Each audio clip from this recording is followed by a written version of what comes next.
Time answers to no one, but is master of everyone. And isn't time just a series of waiting for things to happen, like waiting for lunch, or waiting to see a good friend, or even waiting for a game to come out that you kickstarted over a year ago? I mean, if you got that much money from people, you could at least get the game out on time. But I digress. Time, like a flowing river, no one can stand its current forever. And perhaps, with enough time, you will return to us in one form or another.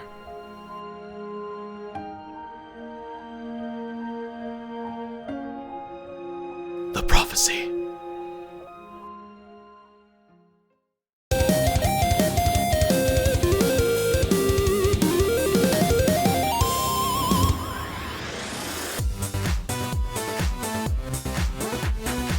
You know, it's kind of funny. Capcom won't make another Mega Man game, but they sure as heck will make a full-size helmet. Alright, so I've actually been really excited for this helmet. I ordered it a long time ago off of the Capcom store when the pre-orders first went up, and they kept pushing it back. Gee, kind of seems like a habit for all Mega Man type creations, huh? Anyways, we're gonna go ahead and open this up. I'm pretty excited about this, like I said. It's interesting because I actually didn't get into Mega Man until later into the series. I actually really enjoy Mega Man X. That was like the first Mega Man game that I played religiously. I played it all the time, got all the different armor pieces, all sorts of stuff like that.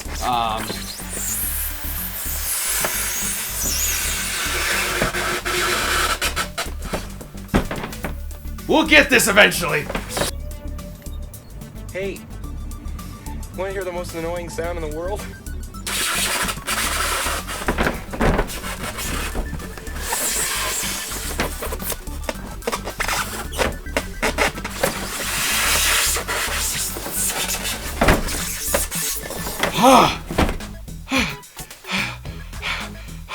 We did it!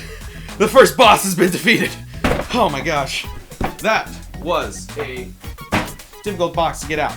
Alright, so looks like it was encased in 2 pieces of styrofoam, so we're just gonna, I think I will put it on its side like this and lift it up ever so slightly, and woo, just like that.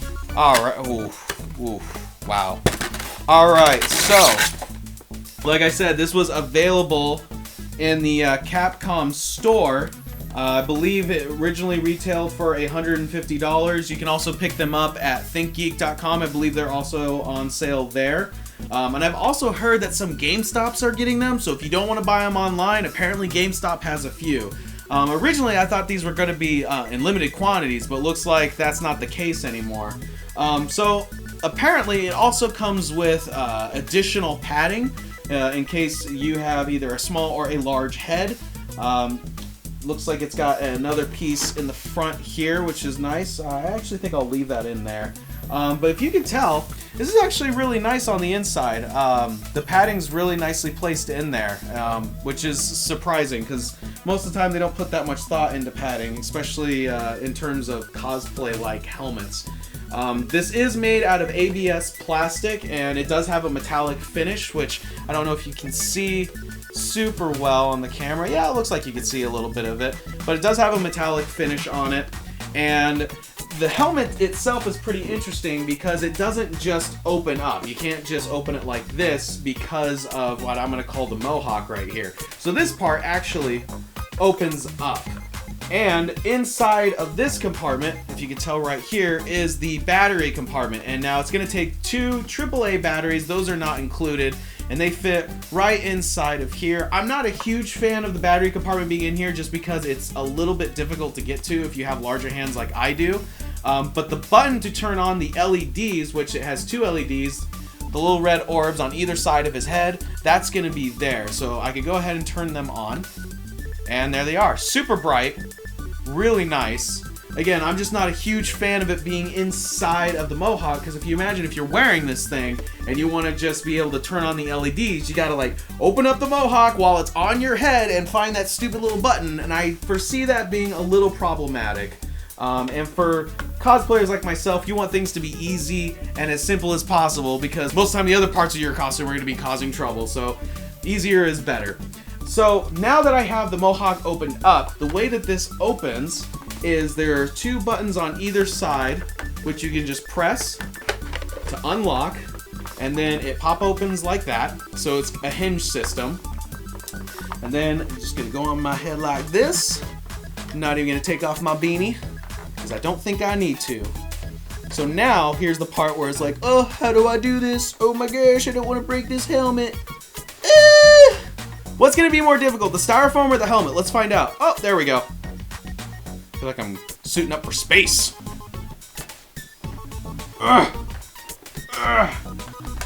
Okay, one side's locked, and you can actually hear it lock.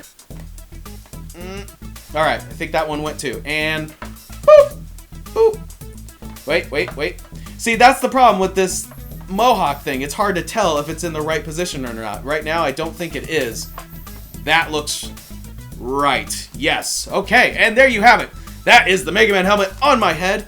It fits pretty snug, so, I mean, I've been able to wear some pretty small helmets. The smallest helmet I own is the White Dino Thunder Ranger helmet from Power Rangers, and it fits a very small head, and I'm somehow able to get mine in there. Of course, I have to push my jaw back, but this is actually a nice fit, and you do get, like I said, additional padding, so if it doesn't fit your head, well, it looks like you have some options. And I'm going to go ahead and try and take this off. That might be a little bit more difficult. You have to press the buttons in order to release the helmet from your head. There's the second one. All right. And then don't forget to lift up the mohawk piece, which it's not being super easy right now. I'm just going to go ahead and get my head out of there. And that's that. And then closes up pretty nicely. And then that. So again, I think my biggest complaint is putting the electronics inside of this mohawk piece. I just think that's a little bit difficult to manage. But other than that, this is a really nicely crafted helmet. Again, it does retail for $150 through the Capcom store. I don't believe that includes shipping, so it's probably $160, $170, depending on where you're shipping it to. And I believe ThinkGeek has it for $180. I could be wrong about that. And as I look more closely on the helmet, I am noticing some minor scratches that wasn't there before, because I did take some glam shots before doing this video. So there are a few scratches on there. There is some adhesive strings on the inside when I was putting it on, and there's still like kind of the smell of adhesive. So I would recommend maybe letting it air out for a little while. I don't know if like that's a problem or anything, but I can definitely smell some kind of adhesive, and kind of gave me a little bit of a headache. So that's the reason why I wasn't wearing it for too long. But as a cosplay piece, I think this is pretty cool. Mega Man's not exactly the easiest character to cosplay because of his proportions, but if you're gonna do it, I'd probably recommend getting this helmet. It's probably going to cost you a lot less than trying to make this helmet yourself, whether it's out of a Pepakura file or if you're just going to try and scratch build it. This would probably be just an easier alternative. I've heard that the Mega Buster that's sold through ThinkGeek is actually a different shade of blue and doesn't have this metallic finish on it. So if you're trying to make it look consistent, if you're going to buy that and this helmet for a cosplay, just keep aware that they might not match up. So if you're kind of like a stickler on details, that might bother you, but if not, they're two pretty cool companion pieces together. I'm probably not going to wear this just because there's already some paint wear on it just from opening it up, so I'm definitely going to use this as a display piece only. The other thing I would say is I wish it came with some kind of base where it could just sit like this, maybe tilt it up ever so slightly, but instead of just, you know, sitting on the ground like that. But overall, this is a cool Mega Man piece to have. Of course, there's not a whole lot of Mega Man merchandise. There's a few action figures, there's the mini helmets that they came out with, and then there was like, I assume the quarter scale helmets that did have a base. So having a full scale Mega Man helmet is super cool, and I'm happy with this. So if you're a Mega Man fan, I'd recommend this a lot. Especially if you're just going to have it on display. If you're going to cosplay it, I would just recommend being careful. And that does it for this episode of Geek Out. Thank you all so much. We appreciate all the likes, comments, and subscribes. And if you're not subscribed to the Super Geek Friends, please hit that subscribe button down there. Now, if you guys don't mind, it's time I said goodbye to an old friend.